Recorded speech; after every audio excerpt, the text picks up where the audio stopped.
My screen should have content in screen. Okay.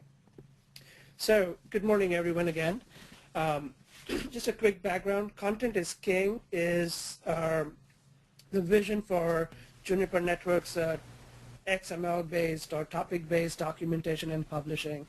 What I'd like to share here today really is some thought leadership on what is it that Juniper is trying to do with XML and topics. I assume the audience is either interested in doing XML documentation, or they are already doing XML documentation, or even topics or data. So but the intent really here is to share how to realize value for this paradigm shift. So that's the reason why I want to encourage any questions, any comments.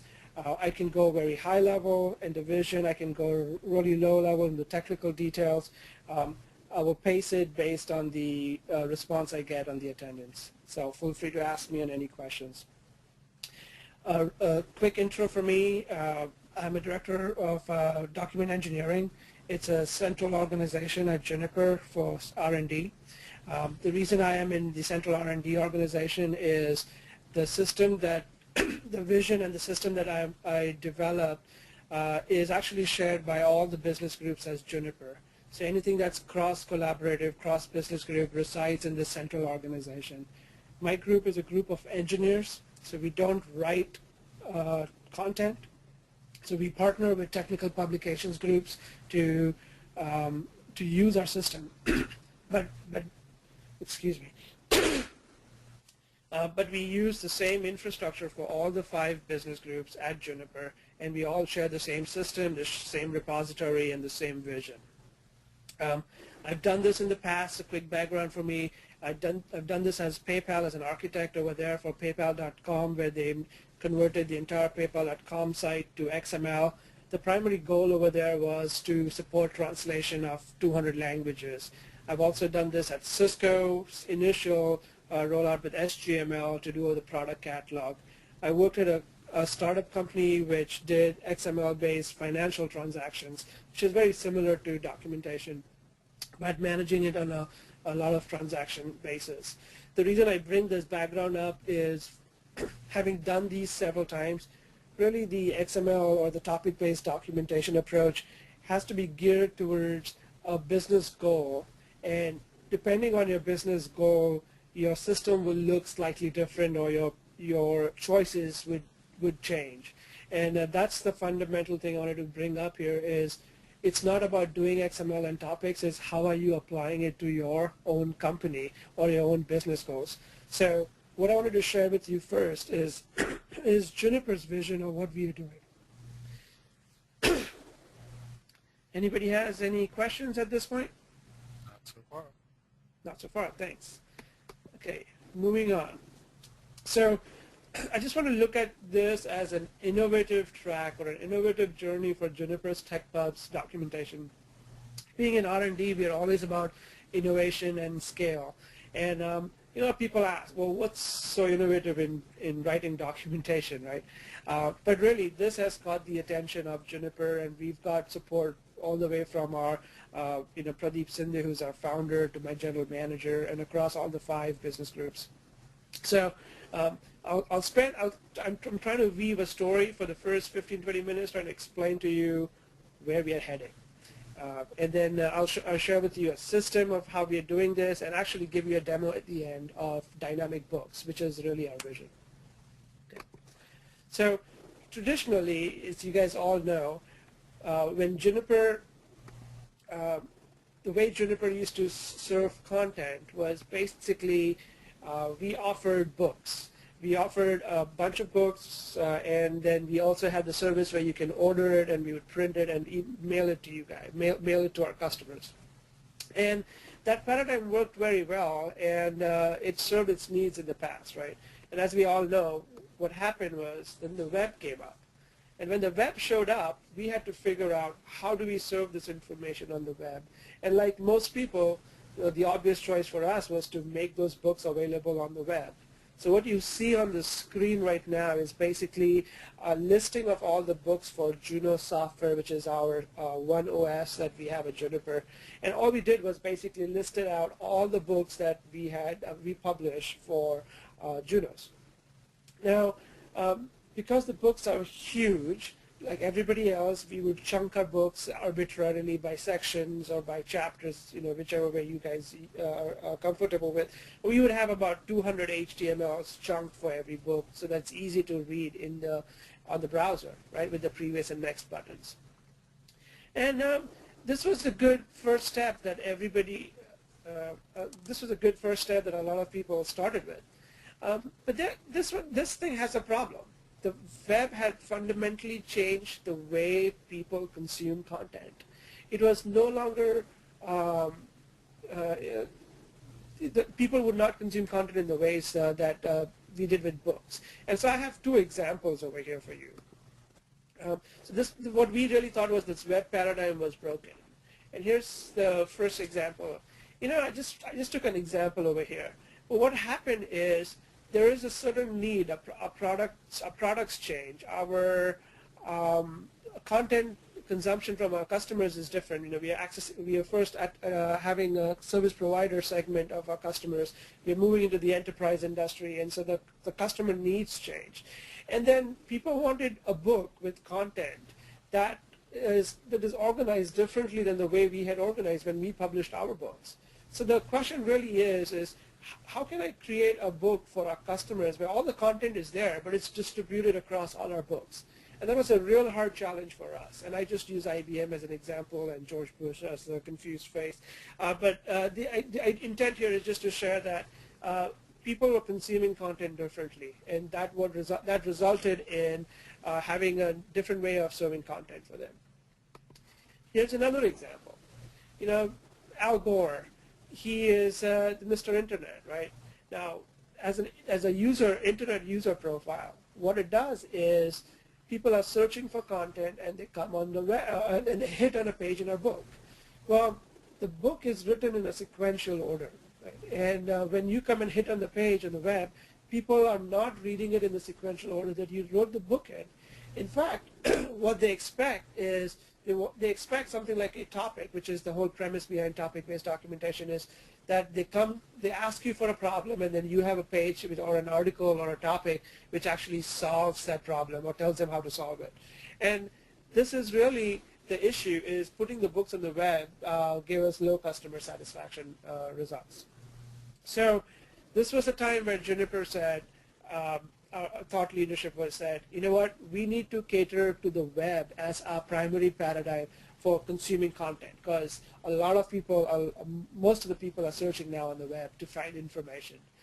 That doesn't mean the books go away, and we still need to support books and we still need to make that available, but we also have to cater to the web paradigm. And so our first vision idea that Juniper is targeting is, how do we make our technical product documentation available on the web as our primary medium of delivery? I'm just going to repeat it again. They're basically saying, how do we make our technical product documentation available on the web as our primary medium of delivery? So we want to focus more on the web for people to consume data. We want to make the books available on the web also, and we want to make searches possible, and we want to adopt the topic-based approach. Any questions? Just one quick question. Yes. Can you hear me? Yes, I can.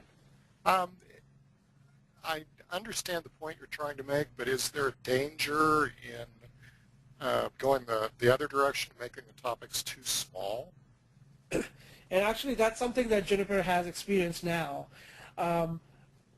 For us, a topic is a unit of information that can be consumed standalone by the consumer, not by the author.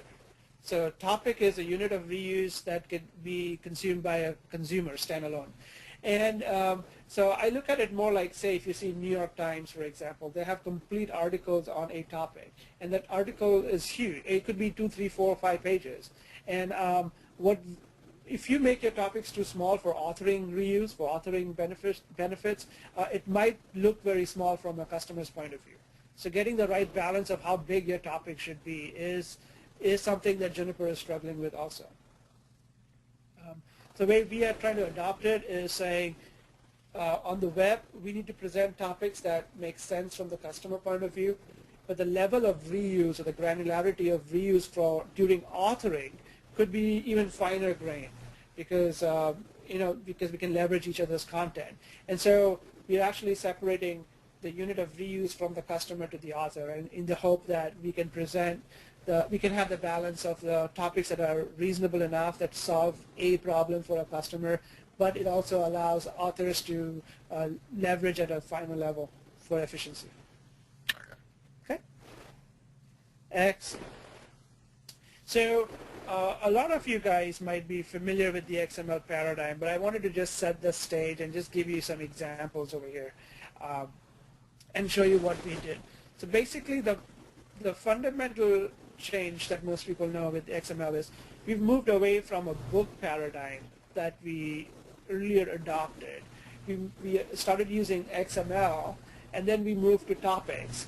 And Juniper is really focusing on semantic tagging, which actually serves a business need. So unlike you might see, say, with Dita or even generic doc book, where you're using the generic terms, we really came up with our own DTD, our own schema, to actually have semantic, meaningful, business meaningful elements in our system. So here's an example of topics. Actually, I'm just going to ask someone, whoever is unmuted, to mute themselves because I'm hearing a lot of noise. But okay. Oh, that was great. Thank you. So here's an example of topics where a book where we have all these semantic topics. And what we are saying is we are writing not in the book paradigm to start with. What we are doing is writing these chunks or topics in our like the hardware description, the safety compliance, or the basic configuration, and then we are assembling books in the book structure in this order.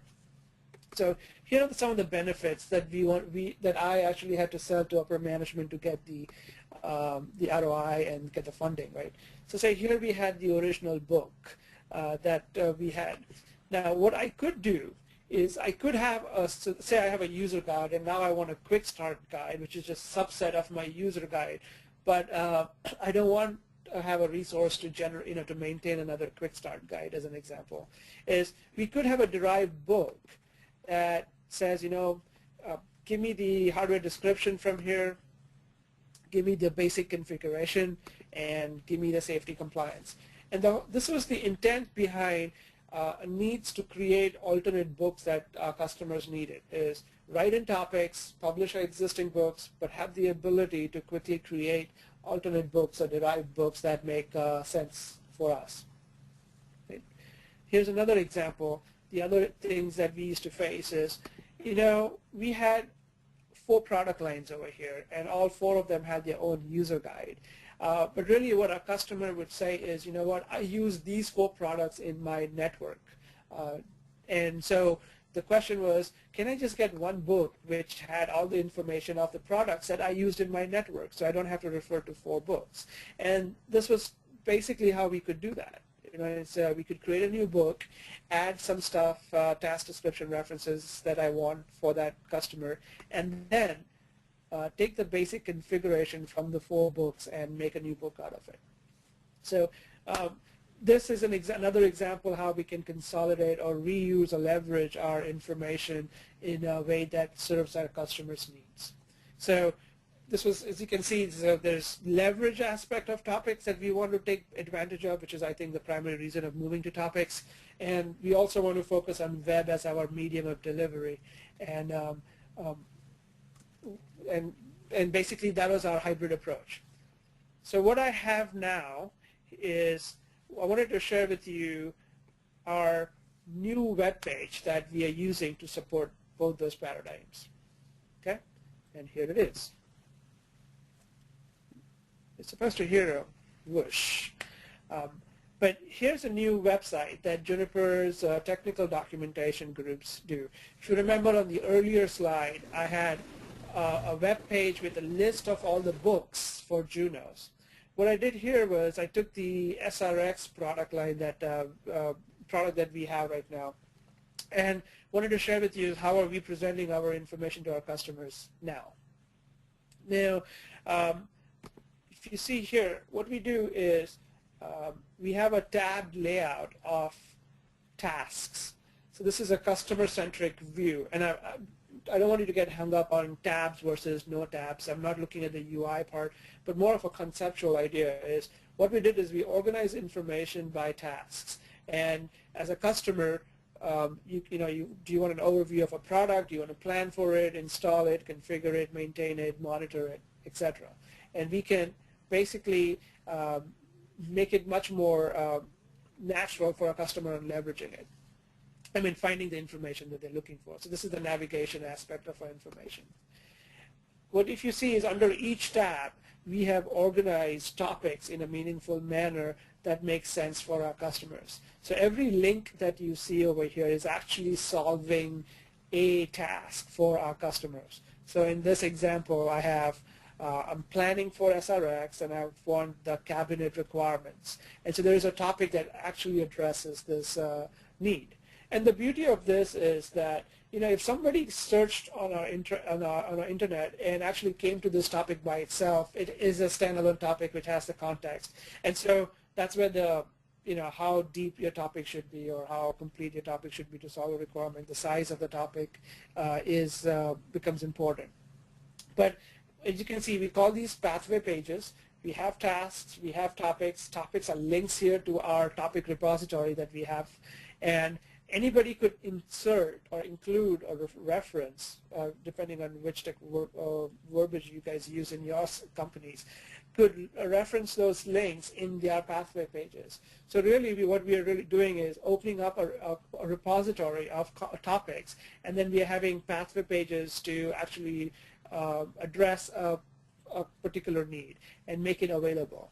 And so the topic you can really see the reuse of the topic happening a lot here. This is a view from the product perspective. If somebody wanted a view from the technology perspective, you could still do that, and some of these topics could show up over there.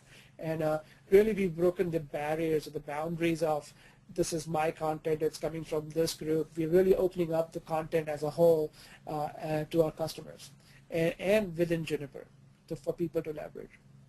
And the real impact on this is it helps the search, it helps the web paradigm. To give you an example, is all our topics have fixed URLs, and the URLs are, I call them like barcodes to our topics. So they are digital IDs, because if you guys have followed the web and the information overload on the web, most of the pioneers are actually advocating that the future of the web is going to be digital IDs of all our content. Treat them as assets that would have a barcode like in a grocery store on every product. And the future really is nobody needs to know where your content is, but if you have the ID, the internet and the system will find the information for you. And we are not there yet, but what we are really trying to do is come up with a unique URL for all our content. That way we can then cater to the needs of finding content in a seamless manner in the future. These topics, since they are standalone, because they are fixed web URLs, you can set up RSS feeds on individual topics or even on books. And I'm not sure if the audience is familiar with RSS, so I'm just going to give you a quick 10-second background. Is in the past, you would have to go to the website and you would have to go and find the information you're looking for. That's called a pull mechanism, where you would go to the site and pull the information that you're interested in. What we are seeing in the Web 2.0 model is that what people want to really do is want to subscribe to information that they are interested in, and when you have a new article or when you have a new update, they want to get notified by email or by the browser or the RSS client. So that technology is RSS, where you can push the information to your customers when you changed it, not that the customer has to come to your site to find out if there is new information. So because we have all these standalone topics, we have fixed URLs, we are catering to the web, we can set up RSS feeds, and we can basically enable content sharing with our customers when they need it. Right? The third aspect is books. The books don't go away. This is a web paradigm approach where we want people to search and do RSS feeds or find information on the web by navigating it easily. But books are also essential because we want to publish a complete hardware guide in this example, or a getting started guide that we want people to download or to read it on the flight, or someone who wants just a book on their desk. And so the way we created these books were basically a collection of these topics.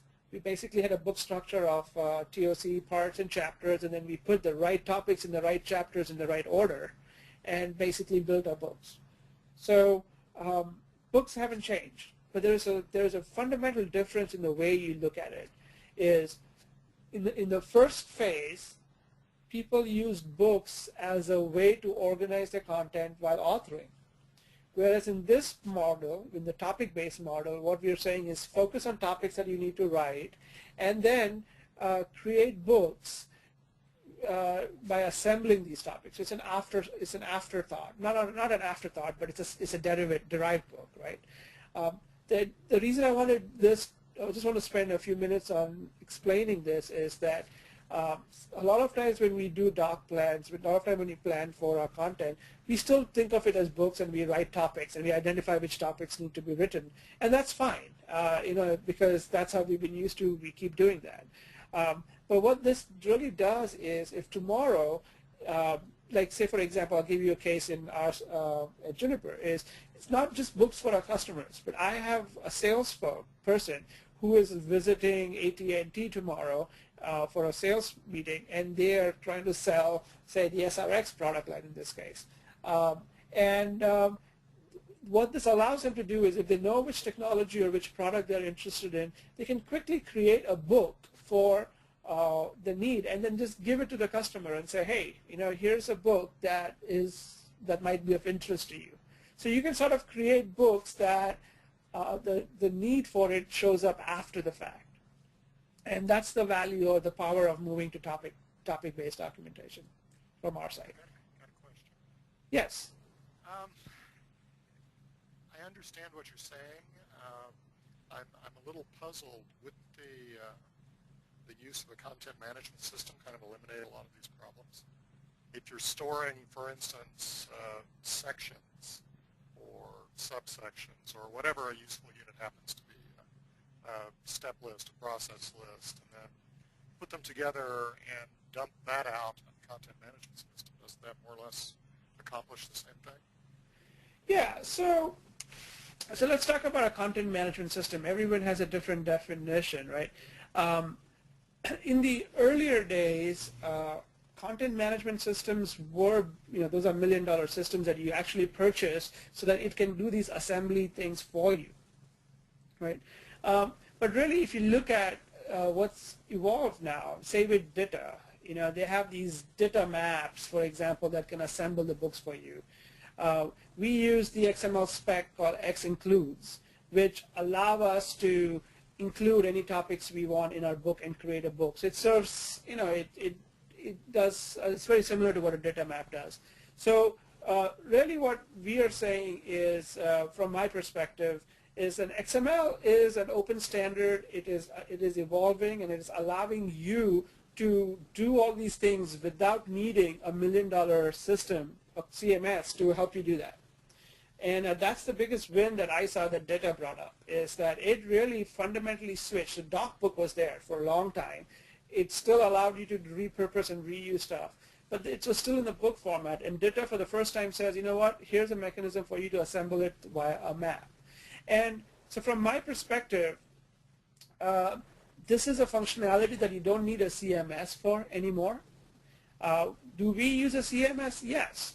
But as a repository to store our content, to manage our content, the author access and having their own work areas. So we still use the CMS. So but we look at CMS as a storage system or a version control system of our content.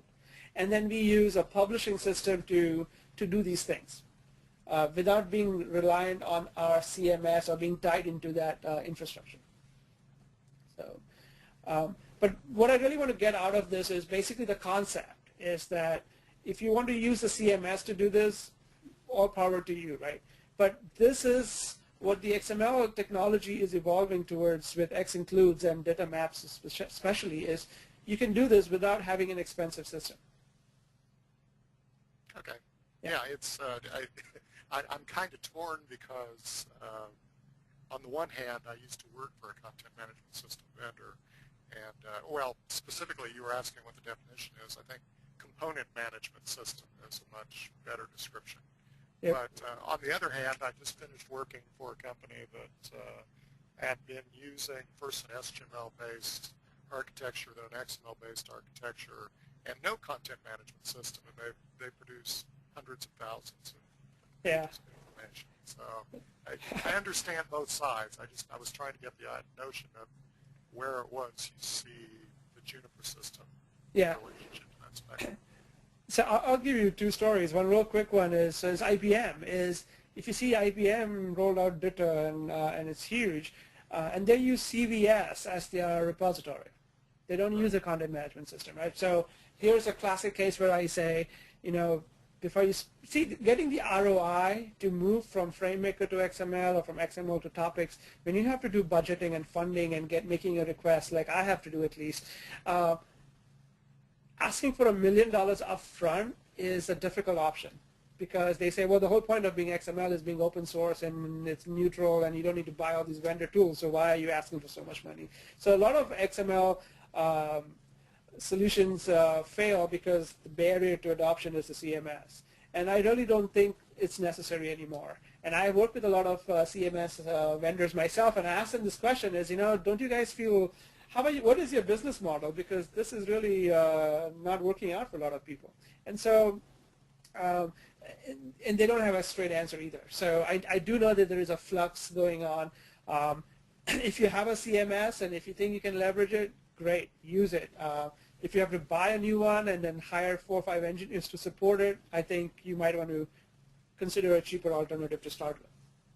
Yeah, right? That's. I think I've got my devil's advocate hat on.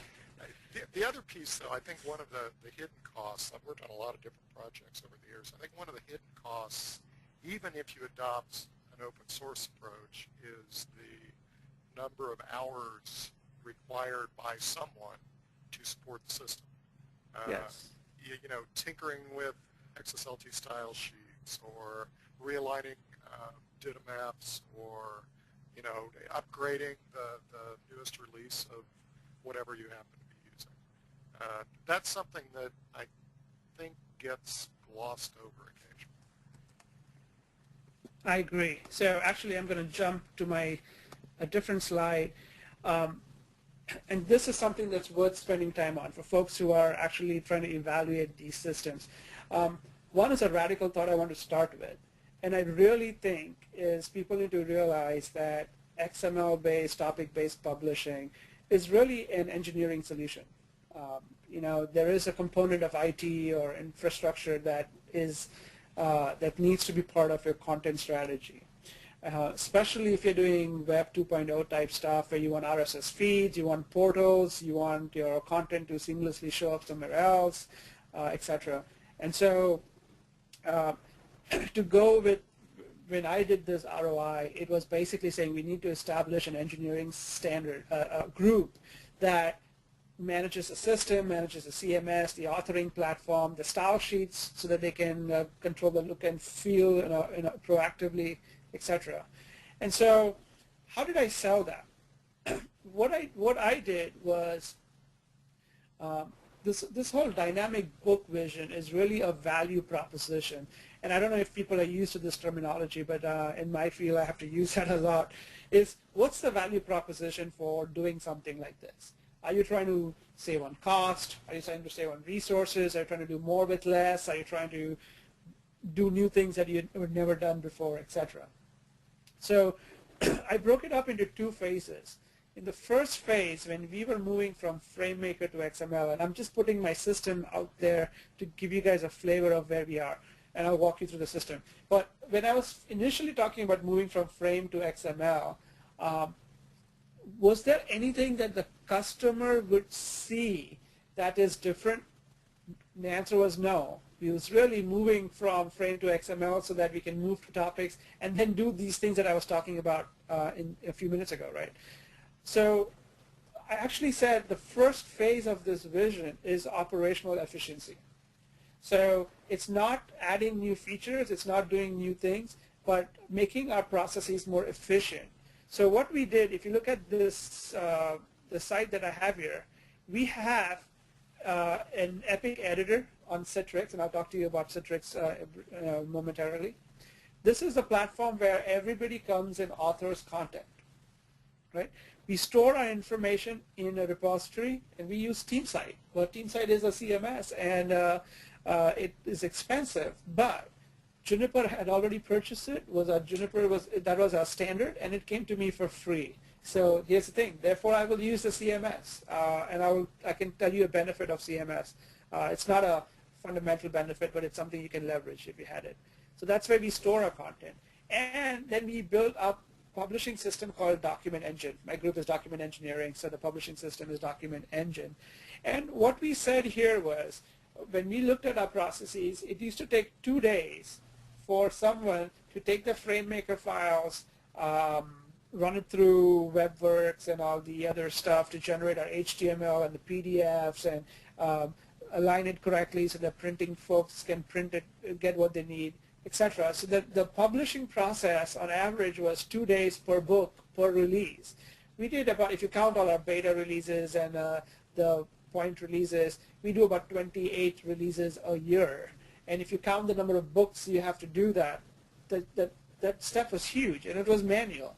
So what we said by moving to XML is that we will build a system that will do the production for you, make the CD for you, and send you a link with the HTML, the PDFs, the CDs, and it will allow you to post it on the web on Juniper.net much more seamlessly.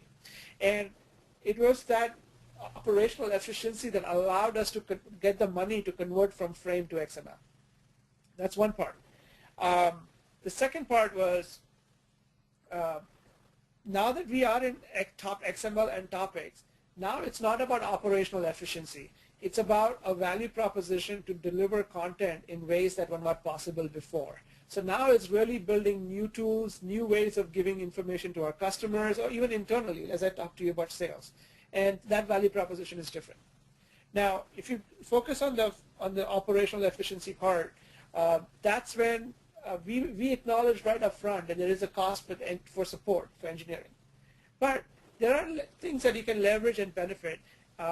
Let's talk about Epic for an example. If you have a CMS or a version control system in-house, and if you have an XML editor or a FrameMaker editor on everybody's laptop, the data flows from your machine to the server all the time because the content is stored on your CMS.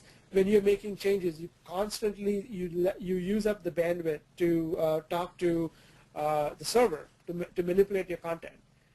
XML is very chatty because the content could be in multiple places. They all get included in it, so there's no one file which can be cached. We had a problem even with FrameMaker. We have a unit in Bangalore in India. We have a unit in the East Coast in Westford near Boston. And the server was in Sunnyvale, which is where I am, and we were manipulating content. It was extremely slow. And so the problem was already there. So what we said is, Citrix, and I know Citrix is our competitor, but I just love their products. I'm just going to say everybody should consider that.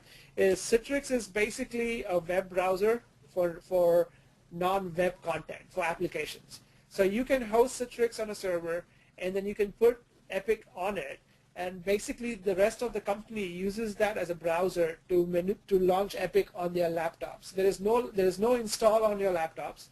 There is no upgrades that needs to be done on a laptop. You just access Citrix through a web. And all the data from Epic to your CMS is all local in the server. So we've put our team side instance and Epic right next to each other on our servers. We put a Citrix facade on top of it. Everybody just accesses through Epic, and the data flows between the two servers. And whether you are in Bangalore, so what we did, we actually solved the problem of Bangalore, Westford, and Sunnyvale all having the same performance.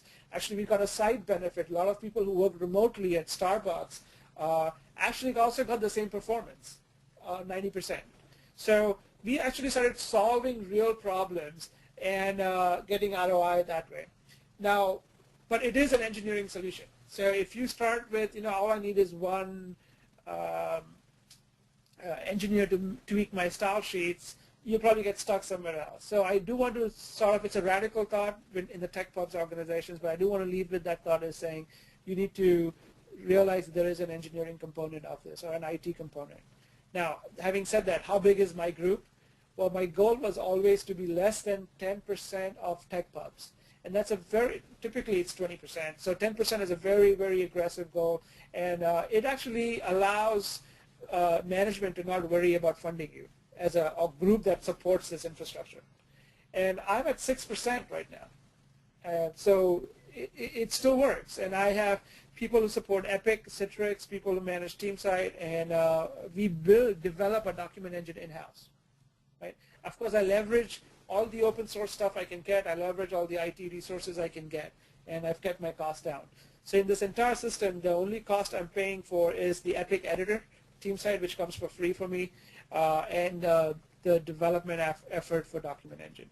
So long answer to your question, but it is an engineering solution, so you have to account for that. Okay, so then I have to ask the flip side. Yeah. As you implement the topic-based stuff, how are the content authors reacting? So great question. So first, I almost lost my job doing that. So that's why I asked that question. I've been in places where, literally the documentation manager will say, well, if they won't go along with it, just fire them. So. No. Yeah, but it is a mind shift. I think, so this is off the top of my head, so if anybody's from Juniper, you can chime in. So I want to just highlight a few points where I think there were issues, right? First was FrameMaker to XML. FrameMaker is an extremely advanced tool. It is very well used in the tech pubs industry, and people are experts at that. Epic, which I think is probably the best tool that there is for XML authoring right now, hands down, I don't know any other tool that is as good. But it's still very, very raw and very poor compared to FrameMaker. So people who are interested, I can talk about details offline. So, just moving from Frame to Epic is a challenge by itself. People who have developed expertise in FrameMaker feel that somebody out of college will know how to use Epic far better than them, so that's a concern. So people have to do change management on that. The thing that is beneficial is the industry is moving over there. Any conference you go, anywhere you talk, people are talking about XML authoring. So I just think that decision has been made. The industry has made that decision, and people have to adopt. I just tell them, look at the newspaper industry. You used to buy it every day. Now you want to go to their website every 15 minutes, and you want to see a new article so you can read that. So the demands are changing, so that has to change. And people have sort of accepted that. The second part of the problem is the sequential flow of a book, the traditional method of editing the whole book and authoring the whole book, ownership of a book, to I'm just going to write these chunks and somebody's going to assemble it and somebody's going to edit it, etc., is a huge paradigm. And as you referred to in the beginning, what's a topic? Is it just one section? Is it my whole article? How do I reuse your topic? For a very simple example is, say I'm explaining a technology called VPN, right? What is VPN? Now, because I'm talking about what is VPN, at the end, I have all these related topics which says, see how to do VPN on SRX, see how to do VPN on M-series routers. When the other person comes to leverage my content, it says, well, I want to use what is VPN, but I don't want links to your products. I want links to my products. How do I reuse your topics? This I call it information architecture, or how to create reusable topics, is a huge challenge, and I don't think anybody's got that yet. We've hired information architects. We've got committees which will work together and come up with best practices. But I think we haven't done a great job yet on it. So that's a challenge. And then obviously the system is a challenge, because now it's not as simple as I have FrameMaker on my laptop and I'll just go and do what I want. People really have to use the system and publish it. Editors have a huge challenge, because they say, you know what, the spacing between these two lines looks really bad in this book, and the style sheets are more global. It's like, well, if I change the formatting over there, it'll impact everybody else's books also. And so they have to let go being perfect sometimes. White spaces is a huge problem. Like, this page wrapped on the other side very poorly, and I want some ways to fix that. Well, you can, because you need to have rules on when to do that, and that rules can impact other books. So Epic helps in that case, because Epic has some touch-up facility that allows you to do it at instant space for book base, and so we've leveraged some of that. But there are challenges, and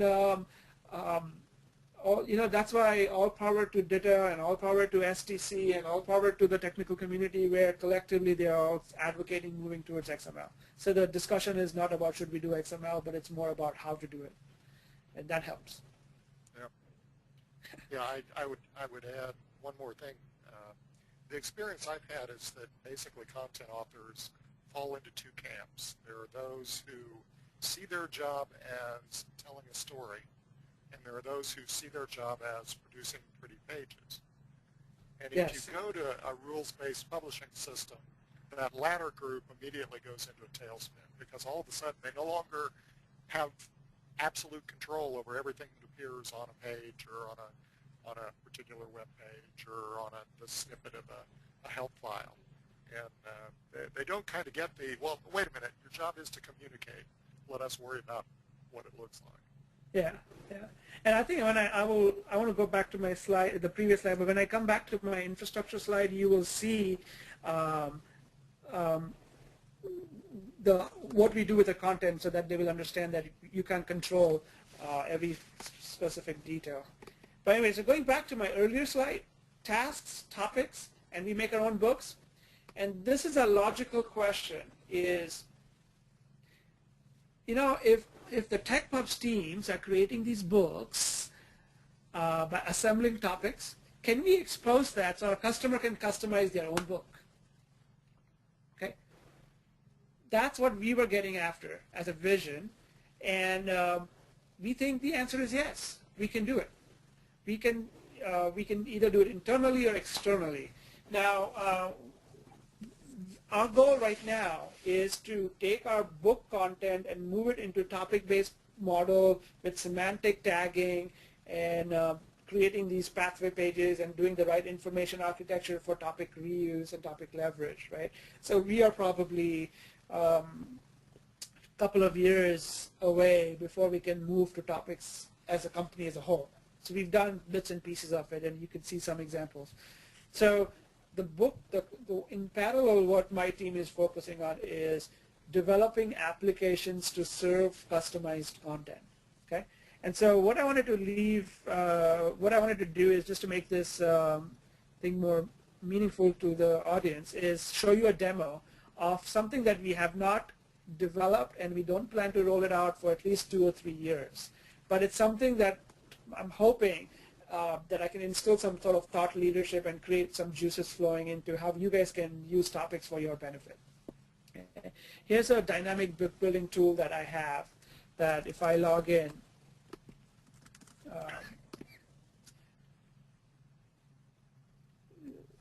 I just want to take a pause and see, can you guys see my screen with the application? Yes. So here's an example of a book building. This is, as I said, this is in development, and my engineer is working on it. But say I wanted to search for, I don't know, BGP. BGP is a technology that Juniper has for networking, right? Now, you can see it drops down all the topics that are in our repository that you can actually click on and see the content for on the web. Okay, this what the page not found message that you see means that the topic is not published on the web yet, but it is in our repository, right? But basically, you get all these topics, and then you can basically find your information. And then once you have the query that you want, you have all the topics in your system, and then I can say, okay, I like these topics. Now I need a mechanism to add these topics to my book or my sandbox, right? So here I have this option on the left. It says create a new book. I'm just going to call it my user group book, something, compiled by Rajal Shah. And I say submit. So I've created my book. And then there's a mechanism of how do I add topics to the book, right? There are different ways of adding topics to your book. You can say, give me all the topics related to this metadata. You can say, here's my configuration file. Give me topics that match my configuration, etc. I'm just going to show you a simple thing where the user, where the customer actually selects the topics individually. Okay, because it's just to make a simple case. I'm just going to add all these topics to my book. I don't know if your pages are being refreshing. All I'm doing is I'm clicking on Add to Book on the right-hand side and adding it to my book. Okay? I'm just going to pause. Does anyone have any questions on what I did? Guess not.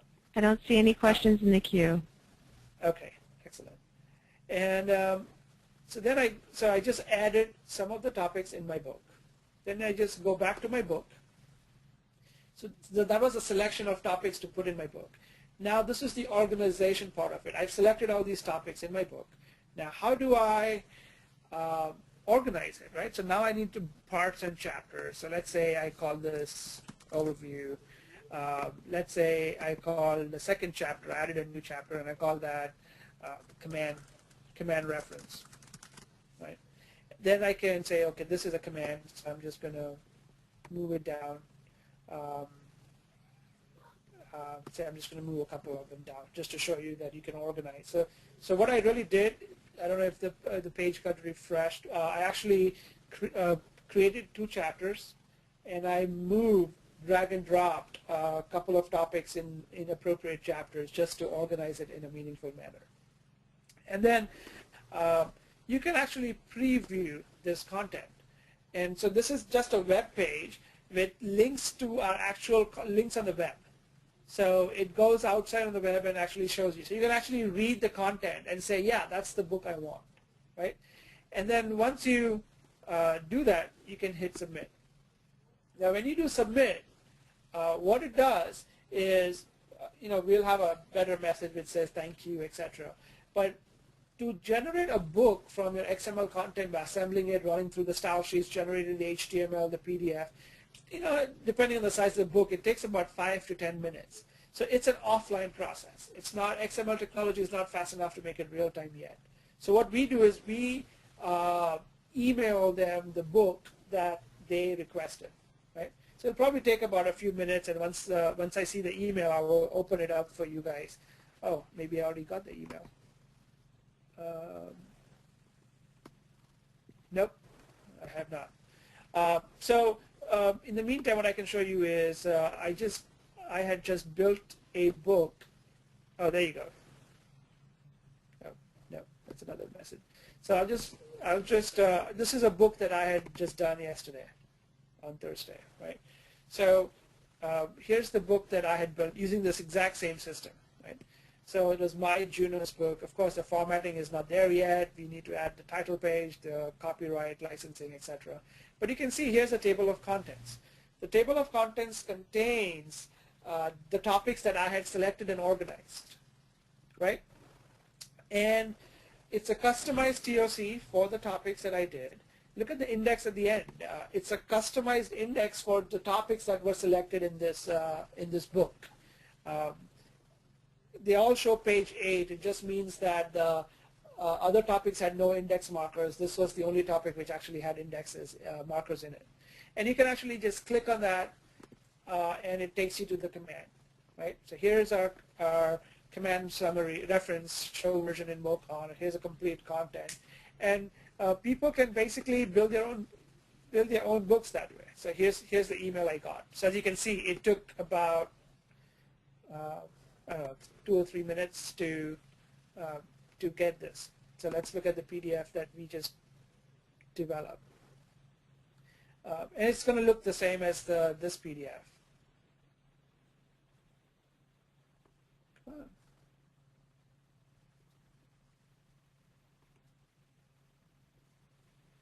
Okay,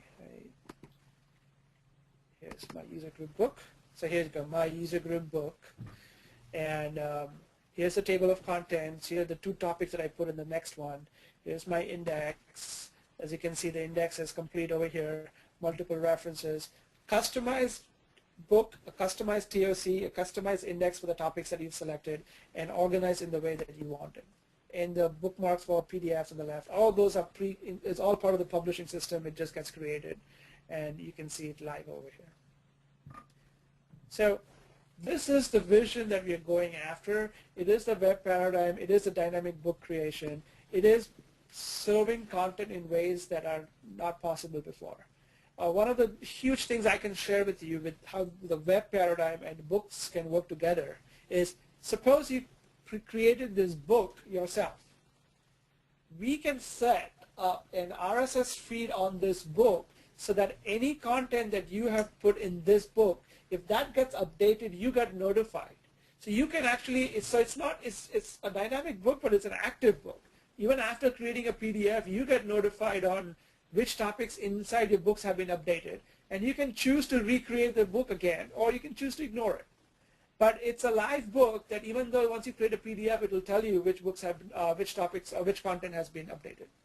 And I think that's very powerful if you buy the web paradigm mechanism. Again, as I said, like for PayPal, when I was there, it was all about supporting 200 languages in translation. This wouldn't have applied over there, right? So that's the difference. Is you need to identify that the value proposition that you're going out with topics, and then your needs will be different. So, Rajal, I wanted yes. to let you know that there is clapping on the call when your doc assembled. People are very excited to see this. Excellent. I love that feedback. I'm very, very passionate about this. So thank you.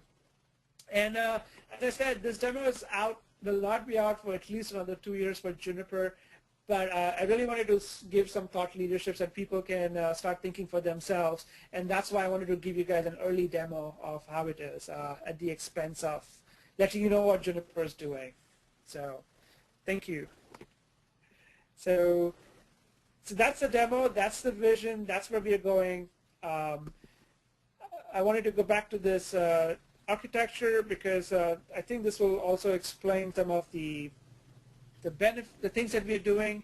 I talked to you about Epic and Citrix as a mechanism to have the same experience across geographies. So if anybody has offices that are distributed, I'd be surprised if anybody didn't. You should consider Citrix as a platform for Epic. I'll give you a slight anecdote here. I know IBM on average, not on average, but I've heard, every time they change something in the DTD or in Epic customization, they have to send that upload to all the writers, and they have to upgrade their Epic instance on their laptops. Everybody has to do that, and one of the complaints even Juniper faces is that, well, we are not software engineers. We can't just keep upgrading this every day. What Citrix allows us to do is we just upgrade this instance of Epic on Citrix, and nobody needs to do any installs or upgrades on their laptops. It's all seamless behind the scenes. So we've been very fortunate to do that. We've created UAT instances, user acceptance testing instances, where if we roll out a new feature, we could create another instance for Epic and let people test it out before we roll it out for production. Works beautifully. If anyone's doing that, that's the way to go. Again, the single biggest benefit is that the data traffic from Epic to your CMS is all behind the server, and all that you get on your laptop is just a view of the Epic editor. So the traffic to your computer is very minimal compared to what's going on behind the scenes, and that's where you get the power. We use Rajal, we have one. Yeah. We have one question. The question is, they understood it took 2 days from FrameMaker production per book per release. What's the current time for a single book? Actually, as you just saw, so 12-page book took about 1 or 2 minutes for me to get email, right? Our experience has been a 100-page book takes a little less than 10 minutes. Okay, so I'm actually gonna go all out because I got the claps and just show you guys an actual system. So let me see. I'm just going to show you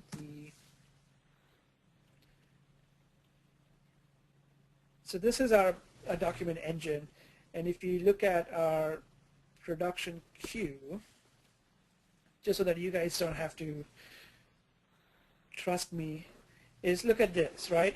These are some of the books I did. So if I click on, so this one is my user group book.xml. That's the book that I just did in front of you guys while I was demoing, right? If you click on the ID, it gives me details. So it took 15 seconds to process, and it generated the PDF for it, right? I'm going to take somebody else's book as an example. This is a huge book that this person's doing. And if you can see that it had 130 pages, right? 130 pages, and it took, the production time was 2 minutes and 59 seconds, so 3 minutes, right? The total time is basically we put everybody's request in a queue, and we process the queue. So we can scale our publishing systems. If there are more requests, we can just say, you know what, I need 15 queues instead of 5 or 6 or whatever I'm using right now, right? So this just means that it waited to be picked up for processing by 22 seconds. So it waited 22 seconds in the queue before it was picked up, and then it took 3 minutes roughly to generate it. Live data that I cannot argue on, or nobody can argue on. Here's another thing that because the system is now, the publishing system tracks all of these, we can create meaningful dashboards and meaningful data. And here's an open source BIRT, B-I-R-T, reporting system that we use. And this is building the report on the fly. Means the data is already in the database, but it's just using the data in the database and presenting results. So when it comes up, I can share with you. This is my dev instance, so you will not see my actual numbers, but here's an example. You know, what we can do is look at our production requests. We do now 108,000. This is in the UAT, the environment. We do about 17 million pages through the system every year now. So we can see our user count has increased to 130 people using the system. I won't get into pipelines at this point, but I'll just say is basically what we do is if you have the same content, say you put on the web versus say you put on an online help system, it's the same content with different look and feel. So instead of having the writers specify what they want, we just have different pipelines that, hey, this is for web, and it'll just do whatever it needs to do. This is for online help. It'll do whatever it needs to do. So it's a pipeline is choosing the target that it's going to, and the system has all the information about what needs to be done for that target. Okay. I had a question about comparing Citrix to remote desktop for projecting editor to remote users. Have you ever seen that type of installation, and how does it compare? Yeah, excellent. And actually, we did that before. The problem is you need to buy remote desktop by default only allows 2 people on one server, on one remote desktop, and that means you would need some servers. Say in our case, the servers in Sunnyvale, so we would need some PCs in Sunnyvale where folks from Bangalore can log in. Citrix is a much more optimized and efficient model of doing that. So from what I know of, almost all major companies now have Citrix by default because you know, any system that is slow to access from Bangalore, we put it on Citrix. even simple things like Photoshop. Instead of buying a Photoshop license for everybody, we just buy a concurrent license, put it on Citrix, and anybody in the company can use it. So I think the remote desktop was an older way of doing things. If you have Citrix, that's the way to go. If you don't, then the remote desktop gives you gives you exactly the same performance that Citrix does right now. Thank you. Yeah. Okay. So this is my last slide, but this is also very powerful. Wanted to just share with you guys is if you author in XML, if you store it in your repository as a repository of content, and then if you have a publishing system that I just showed you that generates the outputs and publishes content, there are various ways you can leverage the system. One is, and I don't know why these were grayed out. I moved from I use a Mac now, and for some reason some of the pictures got dulled out. But anyways, basically we are, we have our knowledge base, which is our customer support system. What the customer support system does is whenever there's a call on the help desk ticket, they write articles on how to solve that problem. I'm going to take a risk and just show you guys the live thing. This is unrehearsed. But just to give you guys an idea, so if the demos don't work, then I will stop doing it. But the KB is it's a system where, if you go to Juniper, it says, ask me what do you want, and it has all these articles, right? So I'll just click on one of the articles. And because they write all these articles, what we can do, articles are nothing but topics, basically. And so what we can do now is, and I don't know the interface very well, so I won't show it to you here, but we can now start showing TechPub's topics, the product documentation topics here, because the biggest thing that people, when they call the help desk, is they all go to KB and search for that information. Now, since TechPubs used to do in books before, it was very difficult to put it over here because the sections would make no sense because there was no context. Now we can feed our TechPubs content into the knowledge base, and it's just a search indexing. It's not copying all the data there, and it actually points to our topics on the web. And but our TechPubs content magically now shows up in the KB, and we call it faceted search because you can narrow down by technology, narrow down by metadata. And so immediately, this is another leverage point. A lot of people tell me in TechPubs, I've heard is, you know what, Rajal, my content will never be reused because it's so specific to my topic, to my product. Well, that might be true. There will not be any reuse from the authoring side, but it will be reused inside the KB. There's all these different things that we can do with it. So that's the faceted search. Is what we're doing now is having a one portal, one place where they can find all the troubleshooting information, including TechPubs information right there. And that's been very powerful. I'm going to skip this one, but because it's going to be hard to explain in the context of our presentation. So I'm going to ignore that. We also produce books and HTMLs and PDFs, and we used to do PDAs before. We do text for some of our release notes because some folks want it on a Unix screen. We can definitely do Kindle or any other things in the future. And it all comes for free for TechPubs. So that's the value proposition for engineering organization is, for any content that you write, we will magically create a Kindle file for you, right? You don't need to do anything to your content. It's all done in the document engine because it's a publishing process. For translation houses is again very, maybe I'll give you guys something to think about.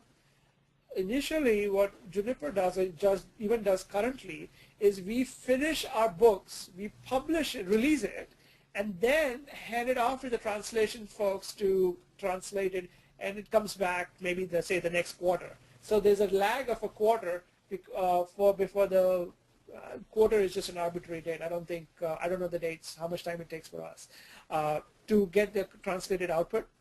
With topics, what we are doing now is we're creating basically a handshake mechanism through the publishing system. Is we can publish these topics to them, topic by topic. They can start translating it, and we have a full infrastructure in place that, let me show you that. we have a full infrastructure in place where we can show people how to move from languages. So let's say if you go to a support site, and let's go to technical documentation. Okay, I'm going to take another product. I'm going to take the EX series this time. Right? Let's say I'm talking about the 2500 switches. Actually, that is, let's say I'm talking about Junos 9.6. And let's say I'm talking about Ethernet switching. Right? Here's the pathway page for EX series. Now, look at a URL. URLs are so we believe in semantic tagging. Now, that's the path we've taken. May not work for you guys. You have to realize that. So if you, I'm just going to expand it. And if you look at a URL, you see it says ENUS is for English. If you just change, and we don't have that supported yet, if you change that to FR for French, you will get the French version of it. Okay, it's very powerful because we have the whole information architecture in place. So people who are looking for information architects and who are struggling to find definitions or job descriptions of what that information architect should do, I'd be more than happy to share the job description that that you can consider and use for your descriptions. Please send me email if you need that. Here's another example. So you see Junos 9.6. I can change that to Junos 9.5. And you see this page that was for Junos 9.5. I don't know if you guys could see that. But basically, URLs are semantically meaningful, and you can actually intelligently do something.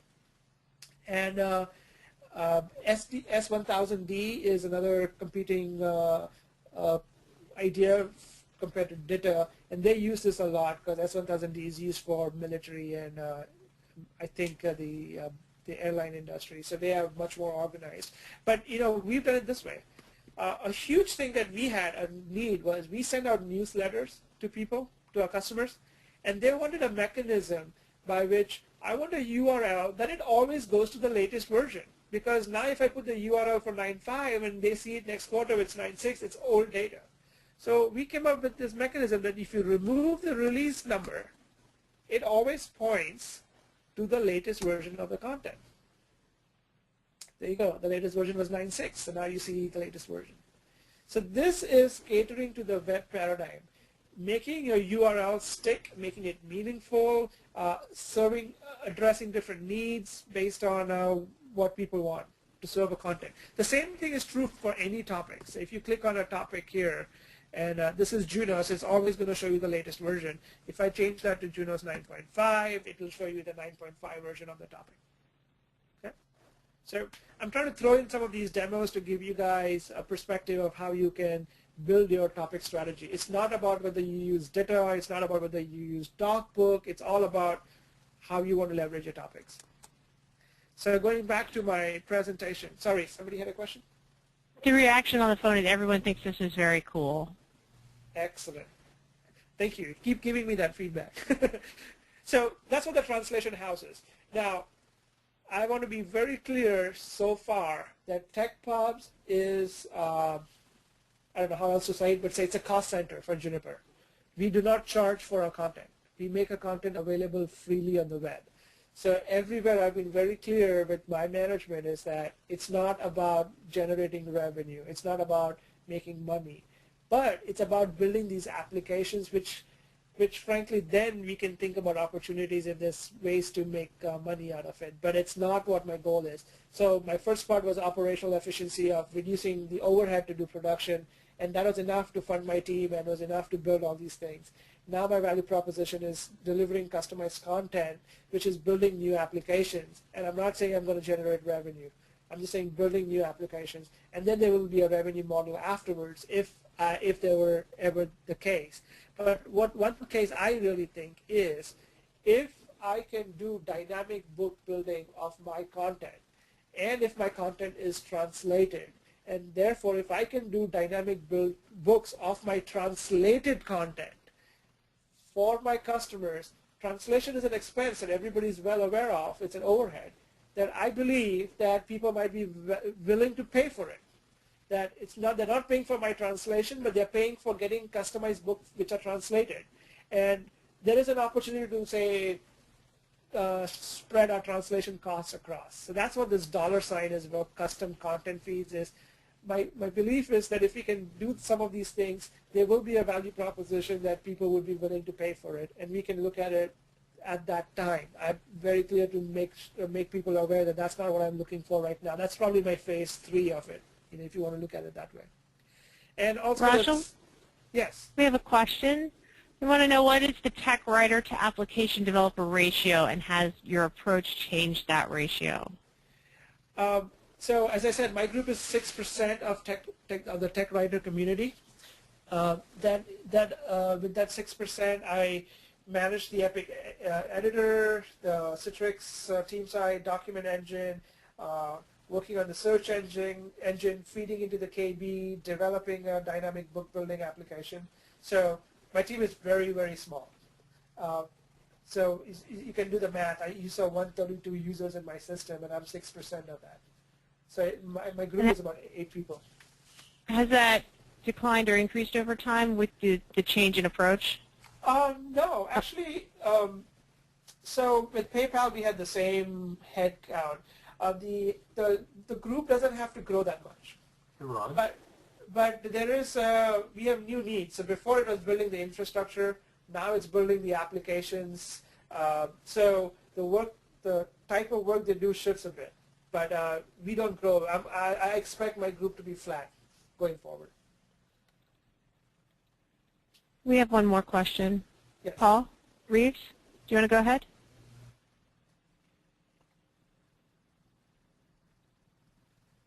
Oh, his mic isn't working. Okay. We have one other question while he's fixing his mic. How many writers are in TechPubs or in your team? Yeah.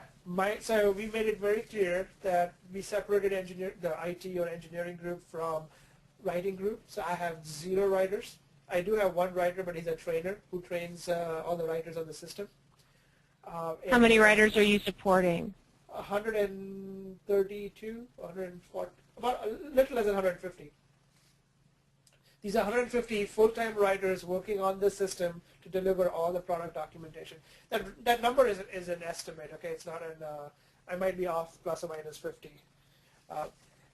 Now, corollary to your question is this solution just for TechPubs? And the answer is no, because it's all about content. And this system only makes sense when everybody's content is together so you can leverage marketing and sales, etc. And there has been a lot of demand from sales and marketing, etc., to reuse our information. Think about it. If your marketing person is writing a solutions document to sell a solution to some vendor, they want this TechPubs content for product information. So they want to add their content and they want to leverage the rest of TechPubs. The approach I have taken strategically is that TechPubs is about 50% of all content that comes on juniper.net. So that's a lot of information that if I can have it in my repository, people would want to leverage that. Now, to leverage that, you can do 2 ways. One is start using XML yourself and reuse our information, which is difficult. As I told you, I almost lost my job doing that in TechPubs, right? Because the barrier to adoption, to move to the new tools, to move to the new infrastructure, the new methodology, is an overhead that a lot of people refuse to adopt because of, right? So what I'm actually focusing now is I have enough content in my repository that can interest the rest of the TechPubs, the rest of the Juniper community, that I want to focus on building applications so that they can benefit from it. So like if I can come up with something like a dynamic book and start showing sales how it can help them, and then sales comes and says, well, I'd like to add my content to it also so I can use this, and I'll say by all means. But then I don't have to discuss the value proposition for XML afterwards. So we've started off with TechPubs. I'm measuring my growth as a percentage of TechPubs. I expect my group to remain flat or slightly more based on how many functions I support in the future. But really, it's a Juniper-wide solution, and we are looking at going beyond TechPubs. So are non-tech pubs writers contributing content?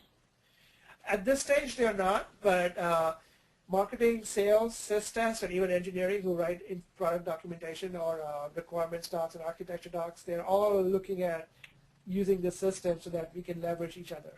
Think of the power, right? If sys-test is the system test folks who test our routers, if they upload their configurations in this format in XML because they are testing it, and if tech pubs can use those configurations to document examples or solutions of how to do these things with the configuration that's already been tested by sys-test, you start creating these energies between functions which are very powerful and which our customers are demanding. They want real-life examples, and there are opportunities that way which we are looking at leveraging. Great. Yeah. And that's all I had on my slides. So just to wrap up, I wanted to basically put some thought leadership in this and be a little more open than I normally would about how Juniper is looking in this direction. My sole intent is that creative juices start flowing in and you look at opportunities to benefit from rather than worry about the technology or XML or data or infrastructure, but actually focus on a business proposition for your own needs. And I've tried to put in anecdotes everywhere to give you some perspective of how we did it so that it can help you think differently. So if I've done that, then I think I was successful. But with that, I am ready to answer any other questions. We have one more on the phone. It is search a challenge, and how do you build a search interface? Search is not a challenge, but it is, there are two things. One is you need to work with your IT because there probably will be only one search engine in your organization, in your company. So you might have to work with that. And search is really a technique on how to find information. So what we have done, for example, all the content that we have on the web, we use the Juniper.net search engine to do searches. So it works exactly the way the Juniper.net search does. For a dynamic book building search that I showed you, it's a custom search which only searches my topic repository, the XML topics, because I can then assemble things on the fly.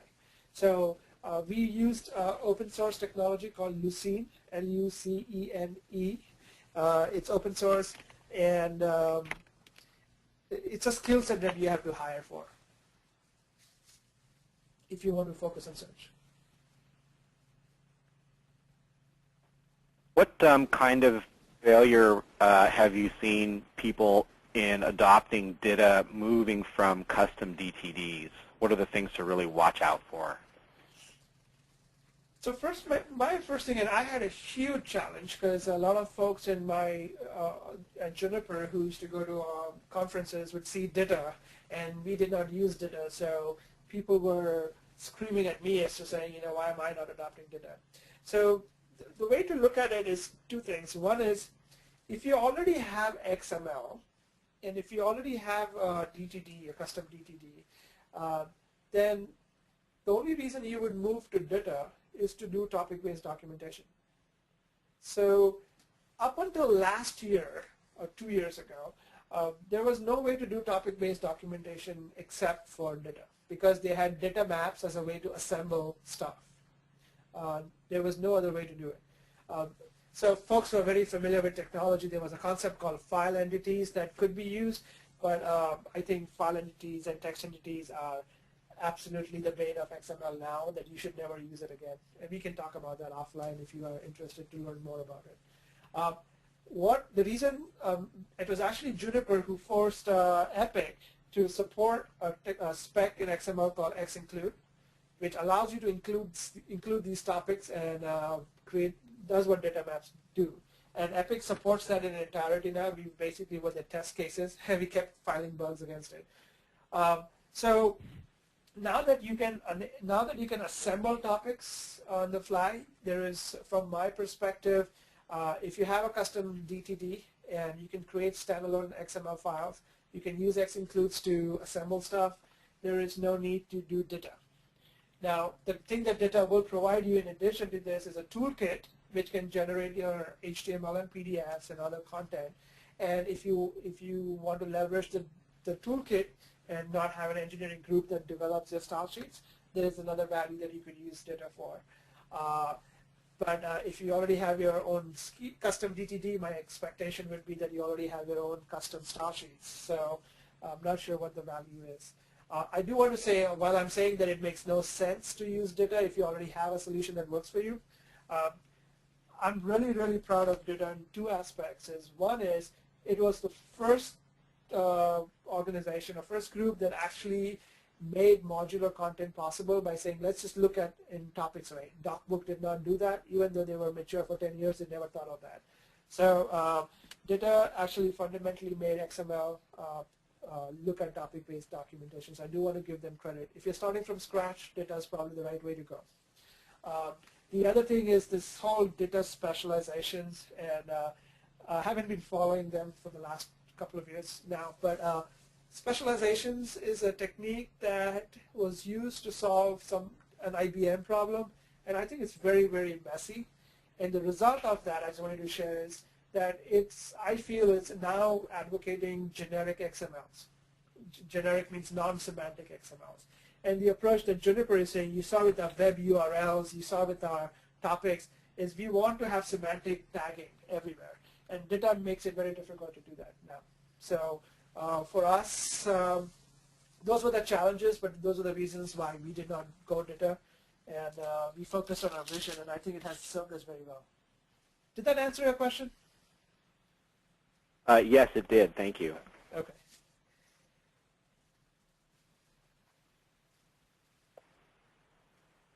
I have another follow-up if nobody else has something, which is looking at a shop that is currently in FrameMaker and considering going to XML with DITA, what proportion of the cost can be expected to go into rewriting content that is currently, linear book content?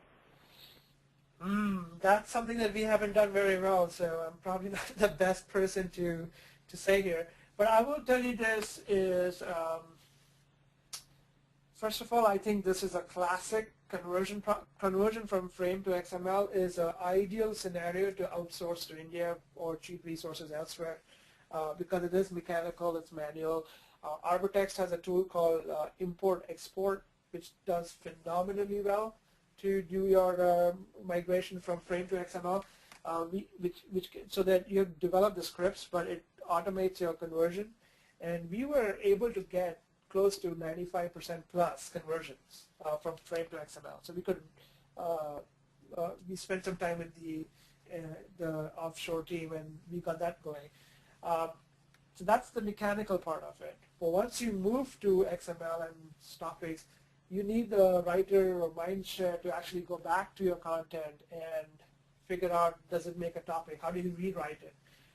Juniper, I don't know if I say it struggled or not, but we don't have a good answer on how to do that very well. It's been very ad hoc, very manual. All new content is in topics, so that works out very well. Legacy content we struggle with, and we've selectively chosen which content will be in topics, and some content we've decided not to do in topics at all because nobody has the bandwidth or it doesn't make sense. So I don't have any estimates or ideas on what's a good mechanism. Okay, we have one other question. Have you had to deal with cross-references between documents where those other documents are not available? For example, they had Eclipse plugins and not all the plugins were downloaded. Can you tell me the example again, please? So cross-references between documents where the document's not available. For example, they had Eclipse plugins and not all the plugins were downloaded. Or is this all for web-based usage? Correct. So this is primarily for web-based usage. We do use online documentation on our routers with this. So let me show you this example. Can you still see my screen?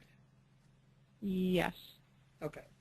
So think of all our content as a complete repository. So here's a topic, right, for bridging of EX series. Right? Here's a topic, and you can see this is a big topic. Now, on the right-hand side, you see related topics. The related topics are topics that are in a repository, but it's outside this topic. So if you click on any one of them, it takes you to that topic, and then that topic has its own related topics. Now, what we are assuming is that everybody in the system who is owning that content will be publishing the information, and therefore anybody who wants to consume this information can consume by using a related topic. So, for example, if some of these related topics are not mine, but it is by some other business group, that's fine. I can leverage that by just pointing to it. I don't need to go and tell the other person that I'm going to leverage your topic. So for us, the cross-referencing is a system that we've developed even during authoring, that you can reference anybody's content in our system and we can still resolve the URLs and make that work for you seamlessly. Now, if you do a book, say the book has 10 topics, and some of the links inside the topics point to each other's, to another topic that's already inside the book, then we resolve the links in the book within the book itself. So the XML, the PDFs when we generate automatically goes to the topic that's inside the book. But if you have a reference to a topic that is outside the book, then we have to disable the link. So we actually inactivate it and we just put the name over there. So the PDFs, the links that are outside the book don't show up. But on the web in HTML, all the links resolve. So that's something, it's an artifact of a PDF. PDF is portable document format. The portable means that you can take it anywhere you want. And for the links to resolve, they all need to have a relationship. They need to have relative paths to each other. And PDFs by nature means there's no relative path because it could be anywhere. So we do not resolve the links that are outside the book. So hopefully that'll give you some ideas. The same thing for online help, right? If you have a bunch of topics for online help, if they point to each other, then we resolve it. If they point outside, then we inactivate it. So the question follows up the issue they're asking more about is an example is a secure site where you can't get to the outside world. Yeah. We've just started hitting that issue. Right now, all our content is publicly available, so they resolve. We have some content which is going to be the secure side. So we will do, well, maybe I'll say it this way. When you are authoring, we have a link management system. We call it topic reference, if you want to expand it. What that does is you don't tell me the URL of the topic that you want to refer to, but the system, we have an epic customization that we show you the repository which you can search by, etc. And you tell me, I want this topic, yes. You don't know where it is. We just resolve the reference for you behind the scenes, right? Now, that's the model where if you are in the public site of a repository, you will not be shown what the private site is. So you don't have this issue that you put a link which actually is in a secured site. So we are trying to manage it that way. But the only thing I would think is that if we do present that link, since it's a secured site, when you click on it, it will ask you to enter the username, password, and then you would have, if you're authenticated, then you would see it. Otherwise, you will not. So we don't have a good strategy, but I think it could be done relatively straightforward based on your requirements. Okay. And we have one more question. You said that DITA makes semantic tagging difficult. Can you explain that? Sure. So this gets a little technical. The whole idea of specialization in DITA is basically trying to do an object-oriented model. So if anybody's done programming, you have a base class and then you have extended classes, and it tries to do something similar. The reason it's not called inheritance, which is what it's called in software, but it's called specialization because it's not 100% inheritance, there's slight difference. And the slight difference is important. What it is trying to do is to specialize all the elements that you're going to specialize needs to be in the base class. So like say that their generic topic is called a topic, right? And there's also a task and reference and concept, right?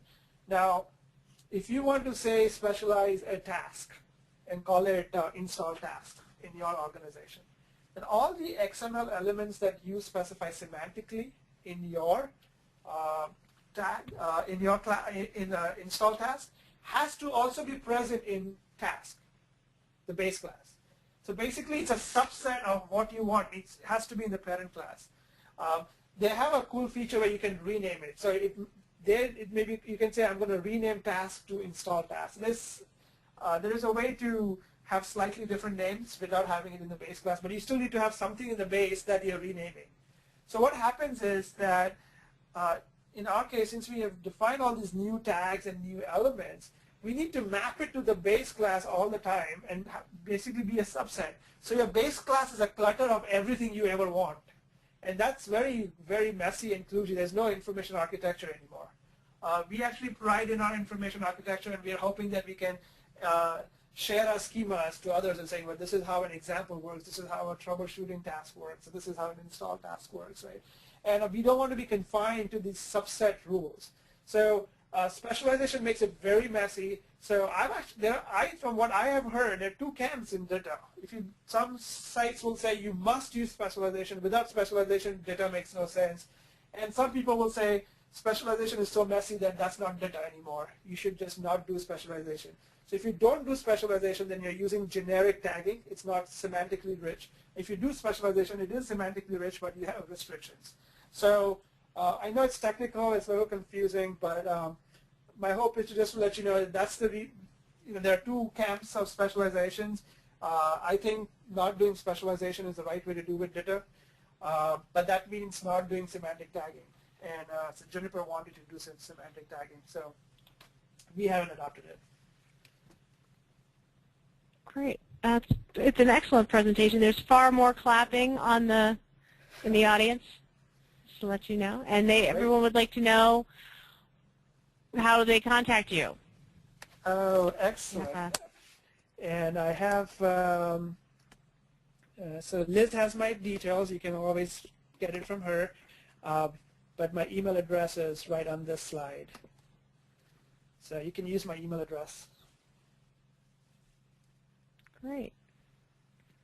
Fantastic presentation. You've done all kinds of amazing things. Now that you've got a new value proposition, a new way of doing things, it's incredible. Great. Yeah, many thanks from the audience. Thank you, guys. It was a pleasure, and I do encourage you to contact me. I'd be more than happy. It's a passion. I'm not doing this as a job, so looking forward to hearing from you guys. Thank you. Great. Thank you so much. We appreciate your presenting today, Rajal. We will be posting this on the website, probably the SFA PTC user site, within a week or so, as soon as I get the recording up and uploaded and posted. That's really all the delay it'll all be mine. Okay. Great. Thank you, Rajal. I appreciate your coming out on a Saturday morning, and everyone who attended. Reach out to Rajal. Reach out to me. You can reply to the original invite, and we'll get it and answer any other questions that come. I appreciate it. Thank you, Rajal. Thank you. All right. Thanks, everyone. Bye. Bye-bye.